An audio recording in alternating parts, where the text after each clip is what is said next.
Vibes and well wishes going James Foster's way, and we look to see you in the future at X Games, James. As we are down to our final two.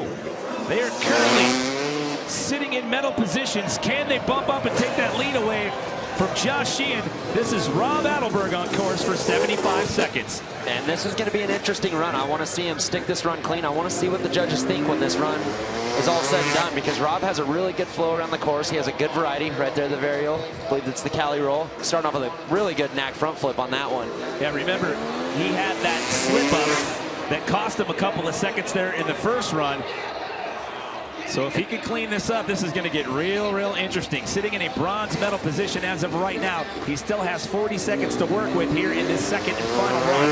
I had a quick chat with Rob about that foot hook. He said for some reason it just wasn't unlocking.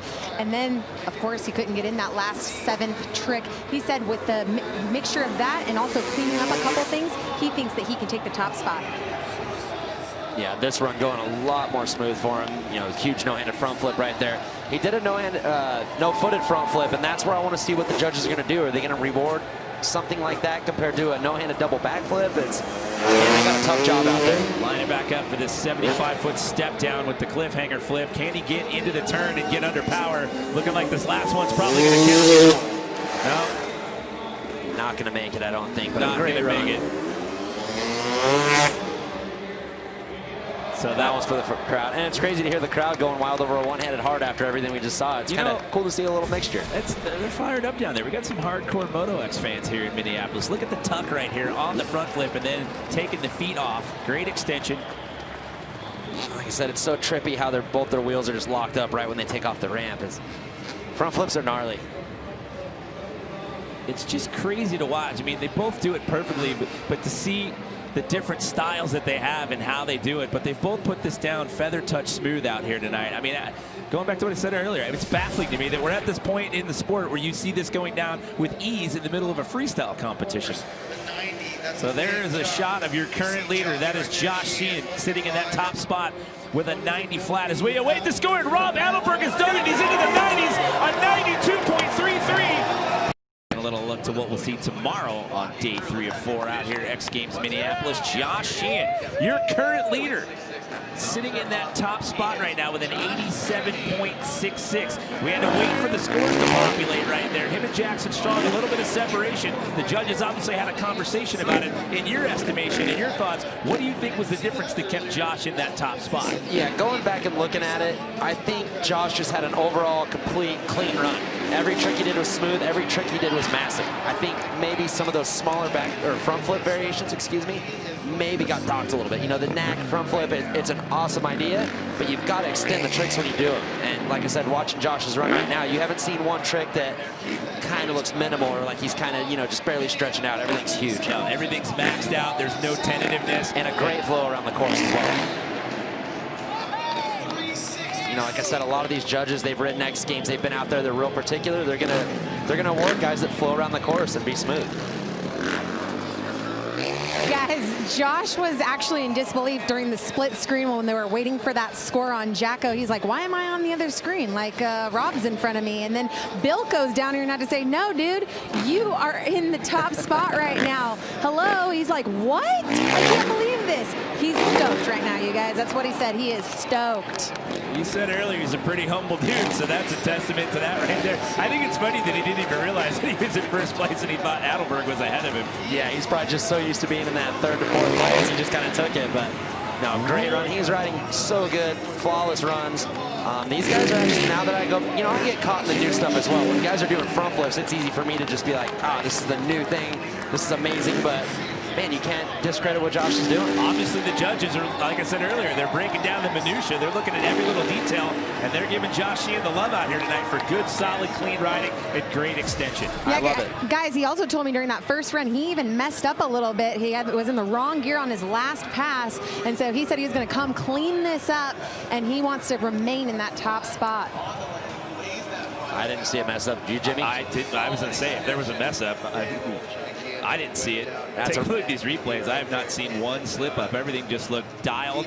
He was clean, great landings, great extension, as you said.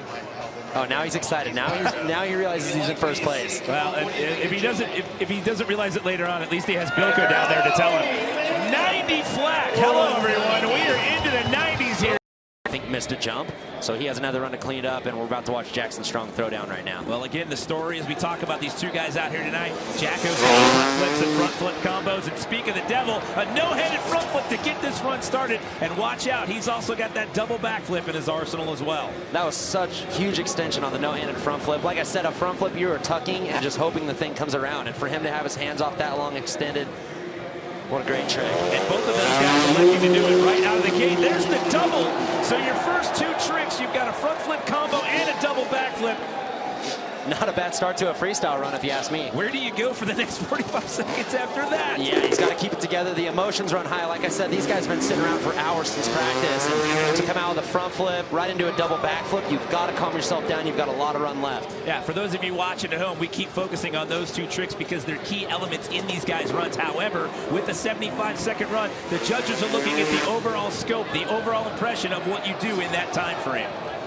Going for a knack flip as well right there. These guys have just elevated this game in the last couple of years. It is ridiculous how far they're coming along. Like the standard backflip tricks are almost out the window. Like the run we saw Tonka do is so impressive, and these guys are just above and beyond that. And one of the things that the judges are looking for out here tonight is execution. They see these guys doing the tricks, they make it look easy. However, these judges, they're looking at every little detail of how well they do these tricks. Yeah, all the judges out there, they've been in X Games, they've been in competitions, they know what they're looking for.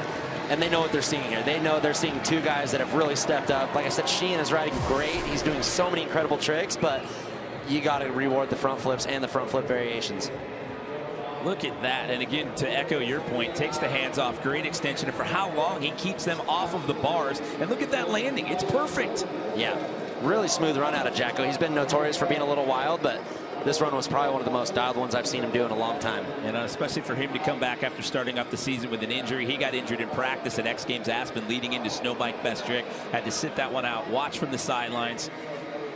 Look at right there, both wheels locked up, locking the brakes up to just lighten the bike up a little bit, get the spin, get the foot off for the knack. That's probably what Rob was trying to do when he was trying to get his foot hook out there, was keep himself on the bike, because there's no way to have any leverage with that foot when you're doing the knack. Okay, so again, it's an 87.66, an 87 flat, and 85.33, but hold the phone, everybody. We're waiting for that score for Jackson Strong, and there is a shot of Josh Sheehan, your current leader. What do you think's going through Jacko's mind right now as he's looking at that leaderboard, waiting for the score to pop up? He's got to be stoked. I mean, he looks nervous, but he's got to know he threw down the run he was looking for. I mean, worst case, he has a little bit of polishing to do in the second run, but that thing looked pretty flawless to me. Yeah, and as we wait for that score, I still have to give props to Taka Higashino after crashing a double backflip in practice and coming into this visibly pain, and he's still sitting in a bronze medal right now with a score of 85.33. So your current leader, Josh Sheehan, on the right. The man we just saw take his first of two attempts, Jackson Strong, on the left. It takes a while for this score to come in. That tells me that the judges are having a conversation over there in that booth. Yeah, I mean, these guys' careers right on what they think and their opinion is, so they want to make sure they're thorough with it. I'd rather see them take a little bit of time and get the scores right than rush it and be a little off. Well, the best possible run score you can get is 100. So an 87.33, and after all of that, it's not going to be enough to overtake Josh Sheehan.